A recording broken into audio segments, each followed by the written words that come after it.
your source for all things Texas Tech. This is the Ask Level podcast from Double T 97.3. Welcome into the Ask Level podcast, episode number 18. The first one of these we've done remotely as we record this in Houston, Texas, alongside Chris Level. I'm Chois Woodman. Level, what's up, man? How was your Christmas? It was good. Yeah, I hope you and your family had a Merry Christmas as well. All the folks that listen to this lovely podcast did the same. Now we get into the kind of fun part of the holidays, man, where it's post Christmas, and not that Christmas isn't fun, but the sports part of it, where you get some meaningful football and you get basketball conference plays about to kick off. So this next week should be a lot of fun for Red Raider fans. It's very fun. Let's hope. I know hope is not a strategy, but let's hope this next week is fun for Red Raider fans. There's potential for it. Yeah, that's right. Yeah, you got the bowl game, obviously. That's going to be coming up soon, depending when you listen to this. Basketball, I mean, it's in full swing. Yes. Right upon us. You got one more tune-up, and then the Red Raiders are in Fort Worth. Yeah, well, let's go ahead and just we'll knock out basketball conversation here at the onset, and we'll finish up with football. Sure. Does that sound okay? Yeah, because I mean, obviously, basketball last week. You have those. I mean, you go back and look. The games right before Christmas break are extremely tricky for coaches. I think Ole Miss. I think Mississippi State. I think Oregon. I think Texas A&M. I think they all dropped that game.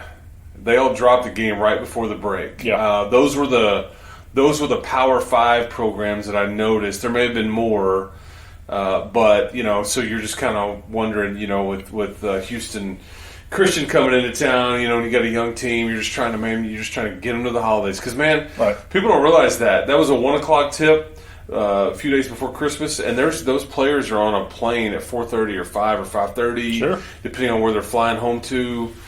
And so, but anyway, it was uneventful. I think you did what you needed to. It was nice to see some more bench contribution, and you just never really, the biggest highlight we had was Coach Cottrell for Houston Christian getting thrown out, which was so strange. I don't know. Yeah, you were closer to the action. Yeah, I still don't know what triggered that. Yeah. I talked to him the day before. Great guy, pretty mild-mannered. They were down 18 or 20 at the time. I don't know what magic word he said, but he must have said it twice. And two different officials called it. But that was the most interesting or most eventful part of that game, which is a good thing for Texas Tech because Kevin O'Banner played well. Daniel Bacho was back.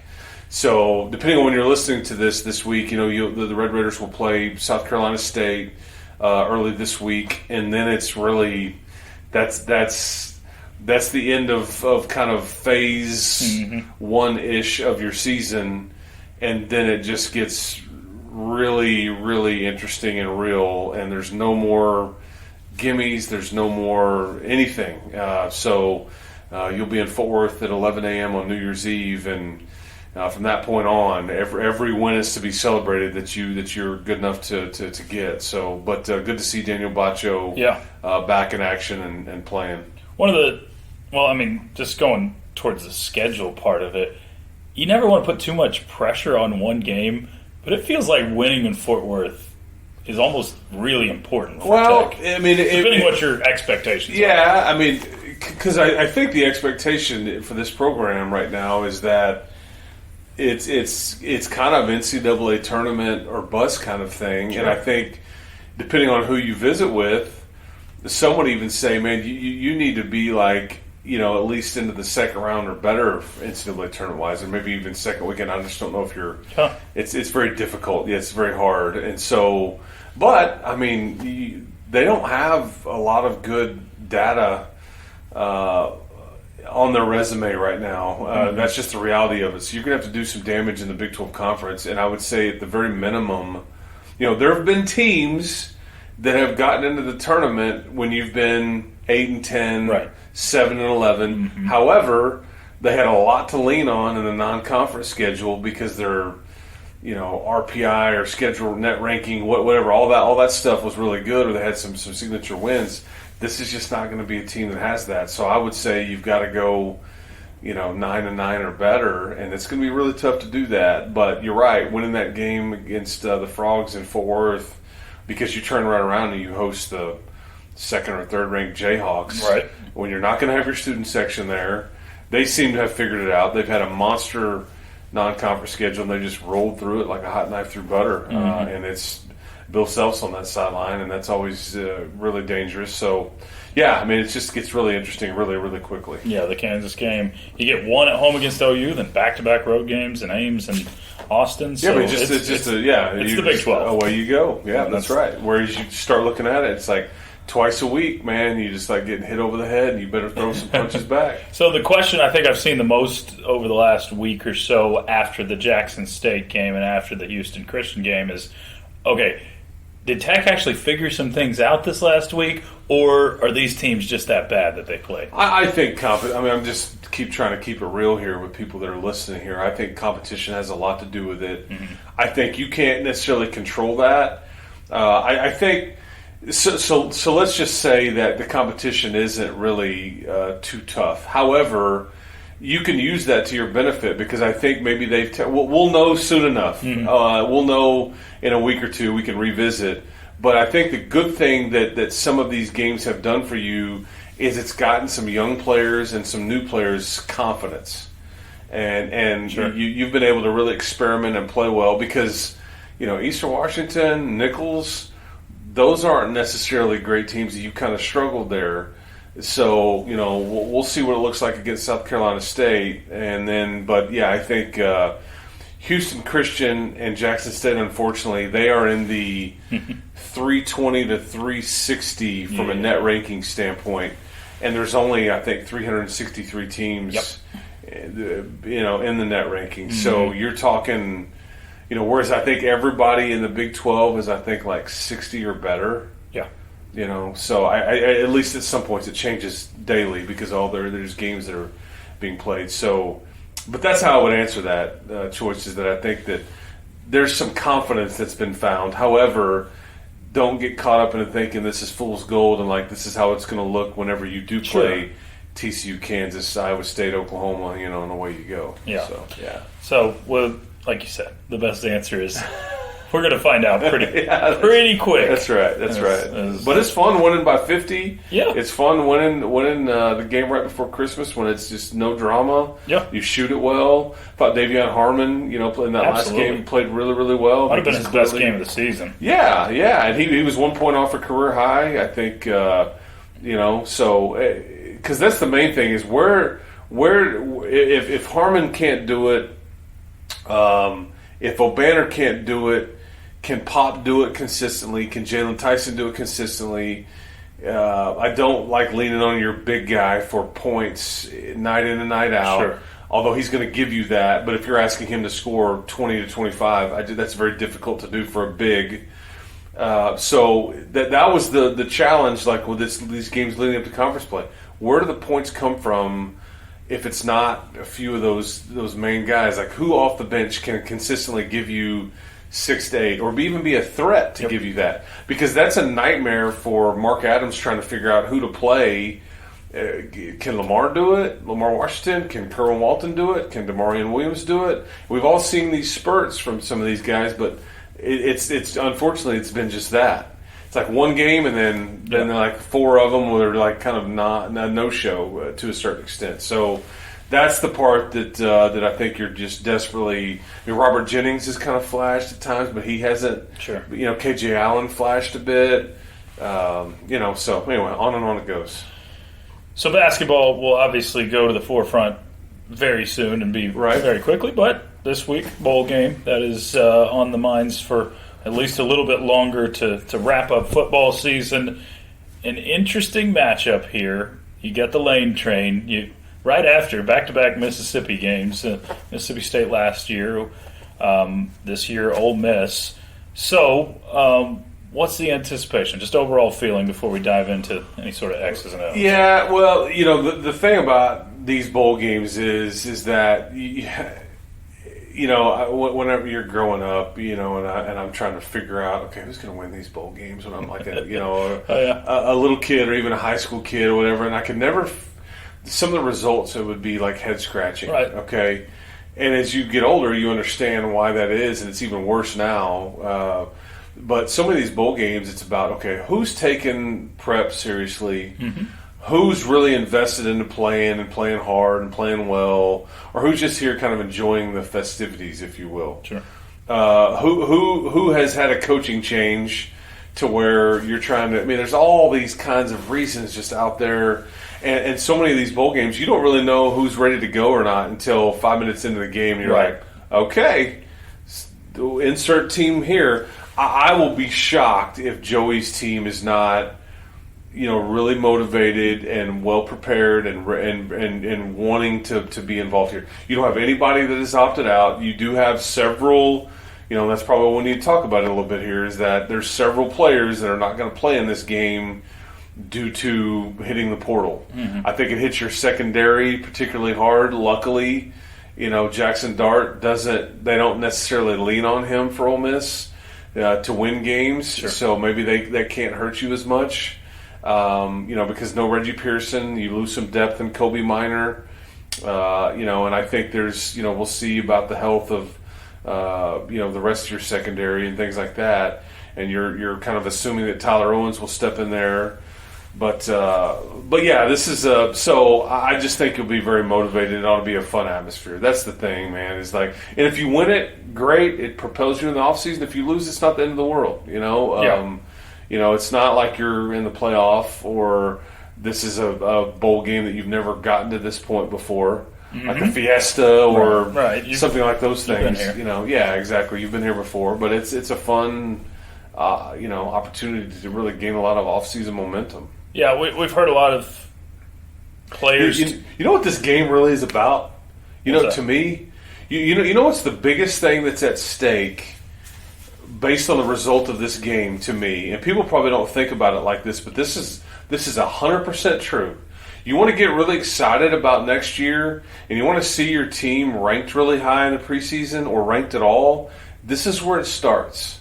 Okay. I mean, there is a lot of carryover here into how many players you're going to bring back now that we've seen the two corners and the two defensive tackles and people like that. If you do well, based on what you have coming back, you're going to get some benefit of the doubt in the offseason and in the poll next year to open it up. Yeah, I mean, these two teams are heading in completely different directions to finish the season. Tech finishes on a 3-game winning streak, and Ole Miss finishes losing 4 out of the last 5 games after being ranked in the top 10. I think they're 7 at one point.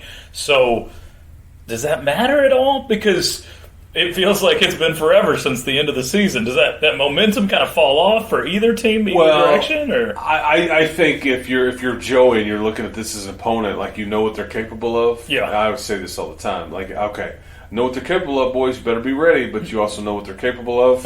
Like, so that works both ways because you've seen the good and the bad.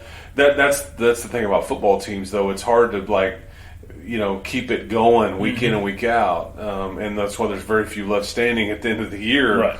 So they probably don't have a ton of momentum. I think they've had a few people announce they're going to come back. They've had some people hit the portal as well. I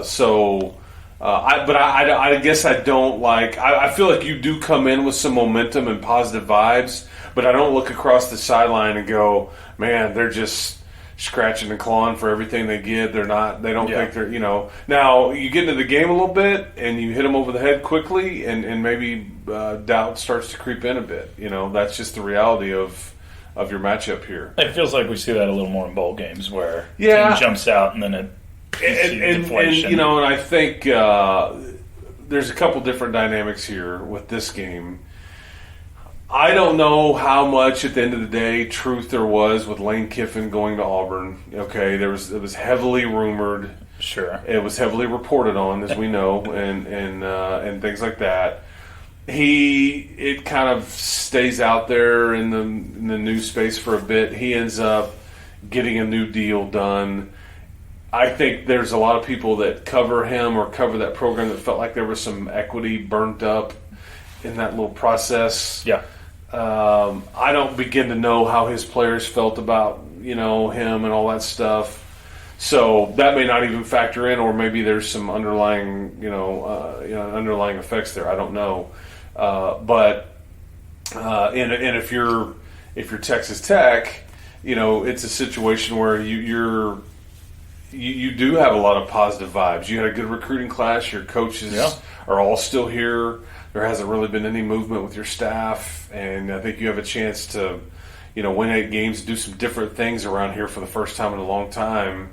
And I think Coach McGuire's kind of dangling that carrot out there in front of these guys. Yeah, as he should be. And this is, the momentum thing is one part of it, but something you mentioned a little earlier, Level, is this is a different animal in the last 3 or 4 years, the transfer portal and how that affects. And this year it feels like it's really locked on even more, where we saw a lot of guys leave in the transfer portal even after bowl games before. Now it's, hey, you got to get in there as fast as you can, so everybody's in. Who, I guess, has been hit the hardest out of these two teams by the transfer portal, or is it pretty even? I think it's probably, because if you're thinking from a Texas Tech standpoint, let's be honest, and you correct me if I'm wrong, if I'm forgetting somebody here, but Reggie Pearson would have played a lot in this game. Yep. He would have been really good in run support. Mm-hmm. That's what concerns me. He's not very good in coverage. No. He's a run support safety that will lay the wood and all those things. I think you'll miss that. I think Donovan Smith would have helped you in this game in some form or fashion because of how Zach Kitley was using him toward the end of the year. It's kind of this hybrid type player and things like that. As a pass catcher, as a quarterback, as a running back, as a blocker, as a whatever. And I think that kind of takes away from maybe what you can do on offense. Yeah. Other than that, though, Kobe Minor would have played in this game. He would have provided you some depth. I don't know if you're missing really anybody else that would have played a ton in this game that has gone into the portal. There may be some injuries and things like that. But I think that Ole Miss has kind of lost just some depth-type pieces as well. Nothing major. No starters have entered the portal or anything like that. So they're just – thing about them is, man, it's like, the Art Briles offense has kind of still got its fingerprints on college football, and you're going to see another version of it here because this is what Oklahoma runs, because that's Art Briles' son-in-law. Jeff Levy's the OC at Oklahoma. Well, and he was at Ole Miss last year. And so he I think the scheme and the system is still in place.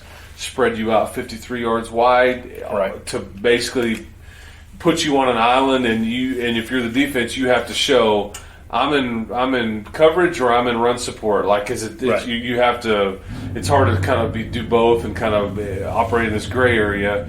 And so you're going to have to really, really focus on stopping a run in this game because they've got 2 exceptional running backs. Yeah, and that's really been the MO for this team in particular is they'll run the football and they'll run the football. And they're one of the best teams in the country at doing that. And there's been times where Tech has looked decent against the run, and then there's been a few games or a game here or there that you haven't looked as good. So it's kind of a crapshoot on what you're going to get. Well, and then the run game obviously sets up some of the play action. Here's the other thing about bowl games, too, that people need to keep their head on a swivel on is that coaches get, first of all, your personnel slightly changes depending on who's healthy and who's hit the portal and all those kinds of things. So you get a lot of time to prepare for these games, and coaches start to fiddle with stuff a little bit. And so you get a little more gadgets and things like that in the bowl games. You get a few more trick play or a few more of just kind of let's have some fun type stuff. And you don't know what that looks like for Texas Tech or for Ole Miss. Just be aware that, don't be surprised if you see a little more, I don't know, maybe you want to call them trick plays or whatever in a game like this. So, that goes without saying. So, that definitely will factor in. So, let's go ahead and hit some questions because we have quite a few this week from the Facebook and the Twitter. We'll start off with the fun stuff. It's week after Christmas. El Jefe asks, "Well, how was Avatar? You get to go see the new one, huh?" So I had to. I was told about a month ago that I was going to go see this 3-hour and 20-minute movie. Is it really that long? I believe that's what the total runtime is. You can Google it, just to make sure. But I think that it's going to tell you that it's 3 hours and 12 minutes, 3 hours and 20 minutes. So, and I don't know if that counts like previews before. I have no idea what that entails or anything. But I had never seen the first one. What does it tell you? 312. Okay, there you go. Yeah, that's right. Gosh. Yeah, I Googled it. It's one of the longest movies ever made, I think. It's a long one. Yeah, so I was told I was going to go do this. I had never seen the first one. I wasn't super fired up about it. It didn't need to be as long as it was, in my opinion, but it was good. I saw it in 3D. Okay. Watched the whole thing. I did have to use the restroom twice in the middle of it. But it's kind of like Titanic meets Braveheart. Okay, yeah, and the drama and action, or what? Well, like there's a long fight scene that reminds me of like the one in Braveheart, but then so much of it takes place underwater or around water, which reminded me of the Titanic. And there's some, same director, so too. Just I could throw Smurfs in there. I mean, there's a lot of blue people running around and green ones. Oh, yeah. Okay. Not to give you. Haven't seen that one. Yeah, not to give you spoiler alert, but yeah, and there's, as we all know, there'll be more avatars coming, and they kind of set it up for more. So anyway, I kind of went in. I tried to have a decent attitude about it, but I actually left and going, that's pretty good. But it was they could have made it shorter and told you the same story, I thought. But okay. Roger asks, Level, have you ever been to Lucille's Cafe in Arlington Heights? No. Okay. I guess knows you're from around there, so he was just asking if you've ever been there. Yeah, I mean, I went to Fort Worth, Arlington Heights, so I don't know if this is something Could be a different one, yeah. in Arlington, or if it's something that's right by downtown. I mean, Fort Worth, Arlington Heights is right off of I-30, just before you pull into downtown Fort Worth. Okay, so spin that question. What's your favorite restaurant to go to when you go back home to Fort Worth? Well, Railhead Barbecue is always a good spot for me. It's kind of a TCU hangout, unfortunately. Joe T. Garcia's is good. There's a place called the Mexican Inn is really good Mexican food. Kincaid's Hamburgers is really good. And then there's a lot of new places that have popped up now that I haven't, that I didn't grow up going to. But those are all local. Local places that are like non-chain type. Angelo's Barbecue in downtown Fort Worth is really good. So anyway.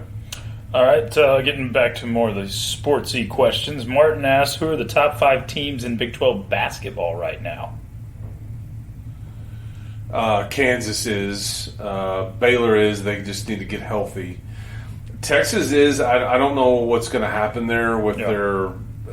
the coaching situation. I don't know how that plays out when it's resolved. Talent-wise, though, they just are. They've had a really good non-conference situation, and they've played well, even some games after a lot of this has gone down. I think here are the wild cards in this league is because I think Kansas, Baylor, and Texas are your, like Oklahoma is a wild card in this thing. Kansas State is a wild card in this thing. Iowa State has done this before where they've had some really good non-conference wins and they can't sustain it, in the league. But West Virginia is a wild card. I mean, I guess everybody can't be a wild card. So there's this like kind of weird... like middle, and I think Texas Tech is. So is Oklahoma State. Well, I think you can. I mean, that's that way a lot of years. Yeah. The gooey middle in the Big 12 is just don't really know. But who's the hard part would be to try to figure out where the seller is. People pick Kansas State. They've had some success. They've got a transfer from the University of Florida that's been really good. Keontae Johnson, I think is his name. Mm-hmm. He's been really good. He had a heart issue and all that. TCU is one that I think can do some serious damage in the Big 12. One, if they don't get bored, because it can happen when you have everybody back. Yeah. And you kind of tasted some success last year. Sometimes teams just kind of want to skip to the end and all that. because they're ranked right now, and whenever they struggled very early on in the season, it's when Damian Ball and Mike Miles were injured, or ineligible. I guess in Damian Ball's case, then Mike Miles had a wrist issue.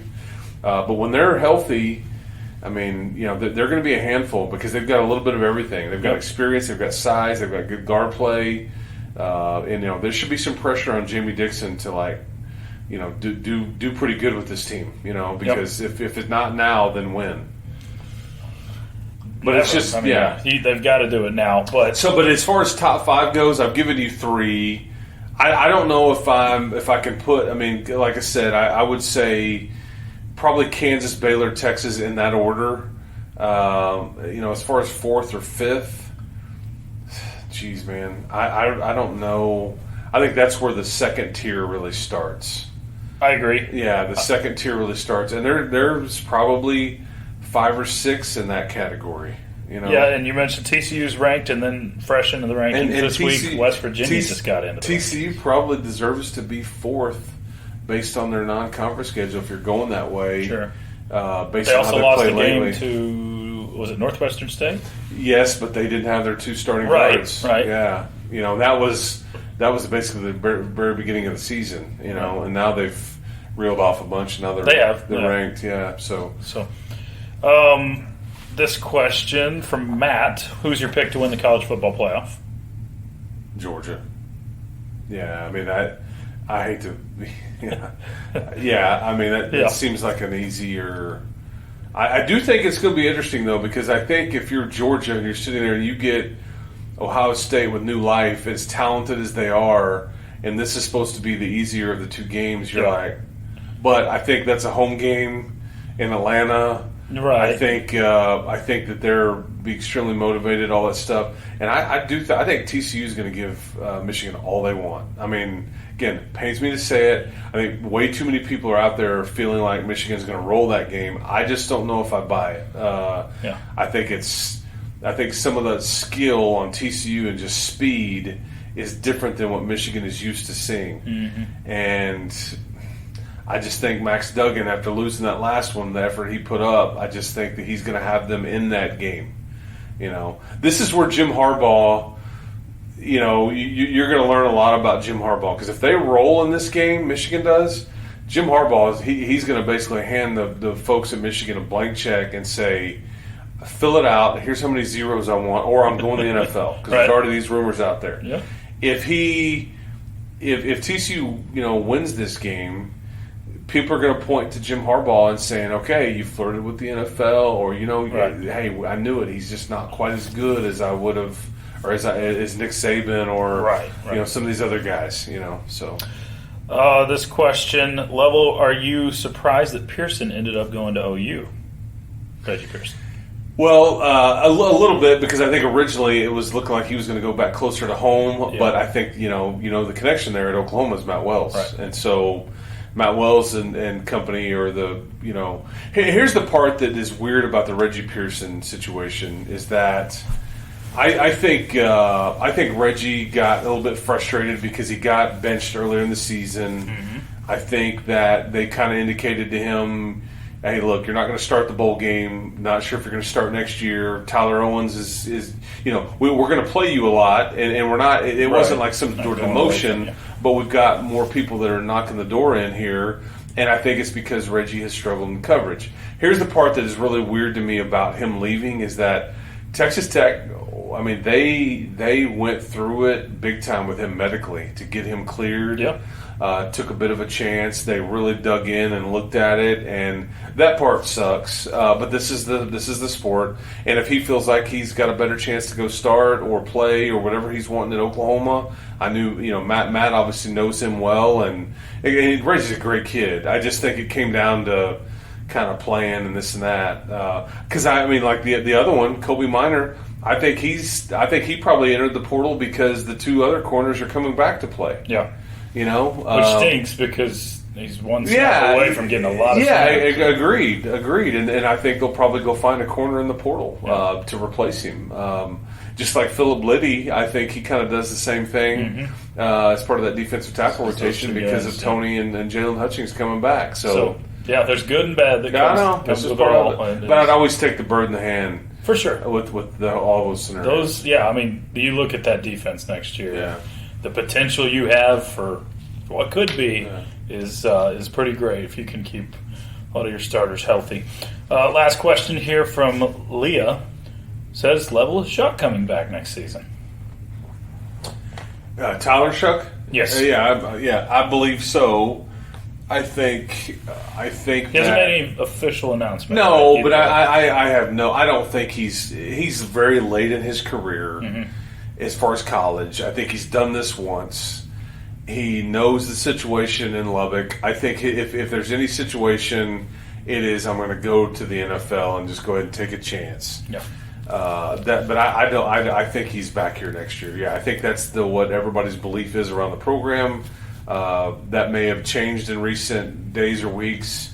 I don't believe it to have changed, but I think that's his choice. I don't think he wants to, at this point, try to learn a new system, learn new teammates, learn a new place to live, all those things, because he's got his eyes on kind of the end.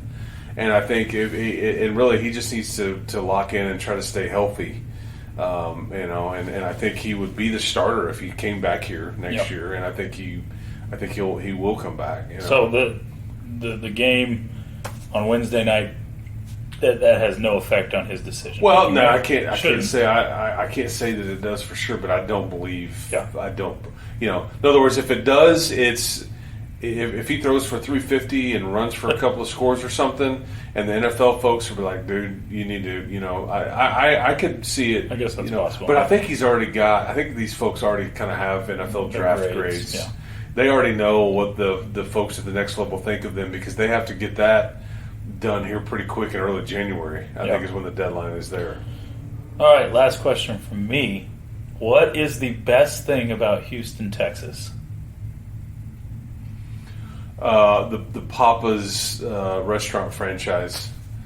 Survey says Yeah. that's the number one answer. Yeah. Number one answer. All of them. Yeah. Dough, Cetos, burgers, and Bros Steakhouse. When all are you the going Papas. to use your poll and get us one of those in Lubbock? I don't know, man, but yeah, they're all like well run, well done. Everyone you go to anywhere. I think that's to me. Yeah, That's a good call. Good Yeah, call. there you go. We'll have to maybe visit one of those while we're. Yeah, there you go. Let's do it. Yeah. Well, it was fun. Let's we'll do it on the other side of a bowl game and talking a lot of basketball next time. Okay, sounds good, man. That's Chris Level. I'm Chois Woodman. You've been tuned in to the Ask Level podcast, powered by Double T 97.3. You'll have a great rest of your week. You've been listening to the Ask Level podcast, powered by Double T 97.3. For more from Lubbock Sports Station, go to doublet973.com.